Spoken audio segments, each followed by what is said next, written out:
So based on a very rough analysis done on the board with hand sketching, we conjectured a power function with power negative 0.64, perhaps negative 2/3.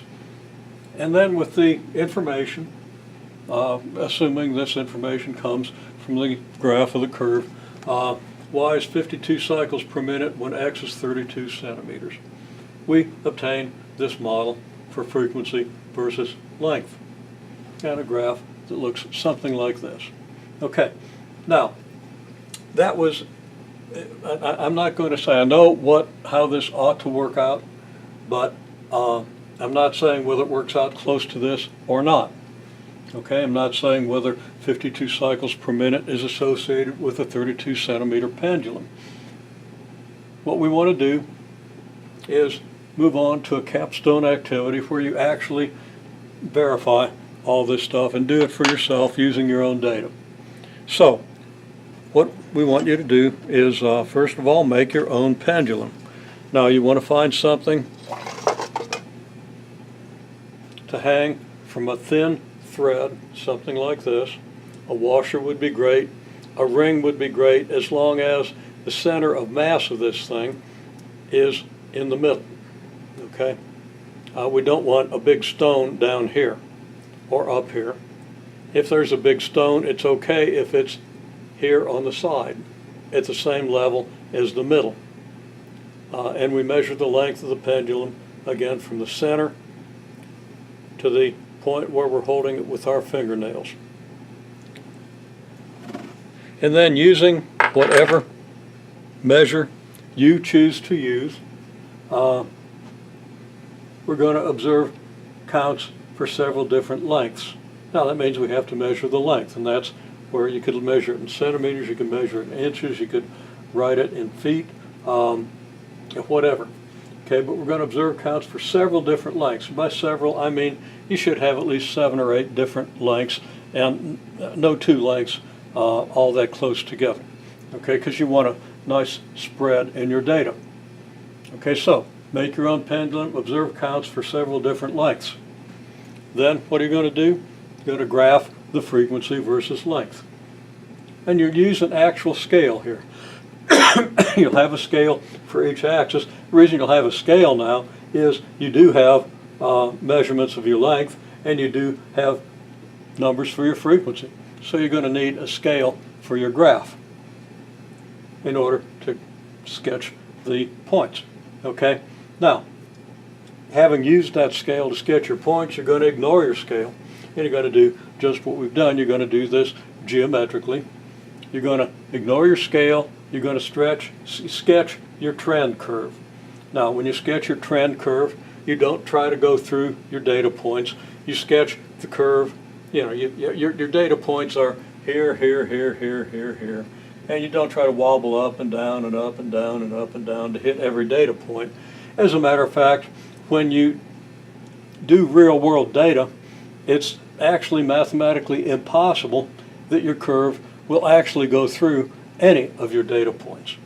Now, when you're sketching them on a piece of paper, you know, the line you're using to sketch has a certain thickness, and that line might just completely obliterate some of your data points, but there is no mathematical reason to expect that the actual center of the actual trend line actually goes through the center of any point. Now, the center of a point has no dimension, and the line has no thickness. So I'm stretching the language a little bit. Okay, so anyhow, ignore your scale, sketch your trend curve, following the trend that you think your data actually indicates.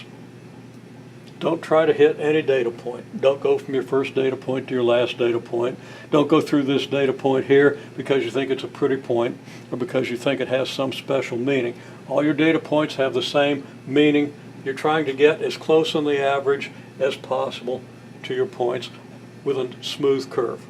And actually, you might know this, but at this point it's kind of unlikely. You're trying to minimize the squared deviations of your data points from your curve. But when you're doing curves, that even gets abused a little bit. Not abused, but confused. Okay, so You ignore your data points, sketch your trend curve. Ignore your data points now, and now everything you do, you're going to use your curve to estimate everything. Your data points are done. You've done your trend line, you've got your trend curve, and that's what you're going to use. Your data has given you that curve, and again, you're done with your data.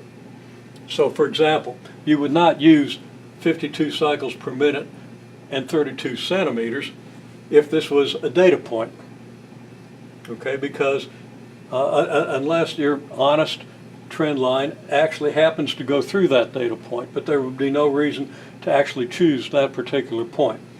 You would choose a point on your curve to get your X and your Y values that isn't a data point. Point on the curve that is not the data point, okay?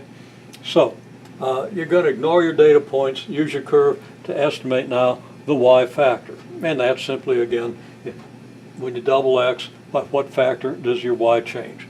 Is it 0.64? Is it something else? 0.7, 0.6? Could be. I'm not going to tell you. I know what it should be. I don't know what it actually will be with real-world data. But it's going to be pretty close to what it should be. Then you're going to find your power P, log of your Y factor divided by log of 2. And you're going to write your Y equals AX to the P model. Or if you prefer, your F equals AL to the P model. So,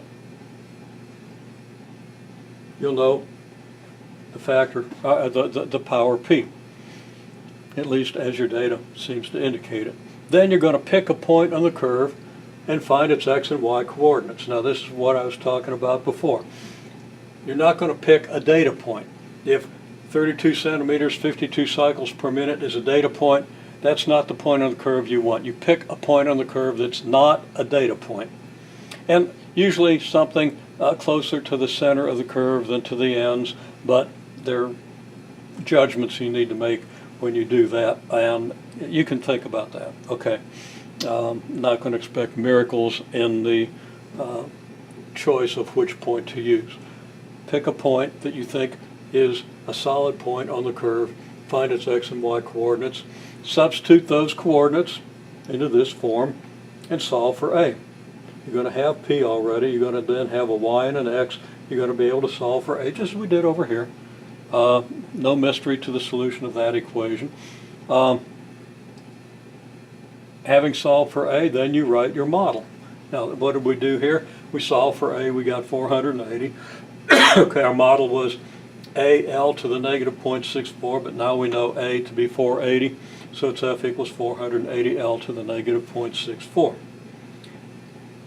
Even if you measure in centimeters and cycles per minute, you're not likely to get 480. You're not likely to get 0.64 either. It's just statistically unlikely. There's too much variation in the data, so don't even try to get these numbers. I suggest you might want to measure in inches, so you're not even confused by these numbers. You're going to get different numbers. Okay, then the last thing, and I'll give you some hints here in a minute, but in another video. For each measured length L, use the model to find F. Okay, that means you got a model of Y versus X, or F versus L. X really is now your length L, Y is your frequency F, so you might write it like this. For every length L that you observed, so for example, if you observed 32 centimeters, you plug 32 centimeters in here and see what you get for F. Okay, if you observed a length of 20 centimeters, you would plug 20 centimeters in and you would get a frequency F. Now, if you're doing this in inches, okay, maybe one of your pendulums is 14 inches. You plug 14 inches in and see what F is. And you compare that with the observation you made. Remember your observation, you can't observe this thing down to the nearest hundredth or even the nearest tenth of a cycle per second. So there's going to be some discrepancy. Okay, you didn't get exact information when you observed your data. So let's see what you get. So you plug in the L, you get F, and you compare with the F you got from the observations. Use your model, your function, to predict F, and compare with the F that you got for that length. Okay, so I'll say a little bit more about this in a subsequent video, but right there is a capstone project that will hopefully bring all this together in a way that gives you a real tool to be used later on.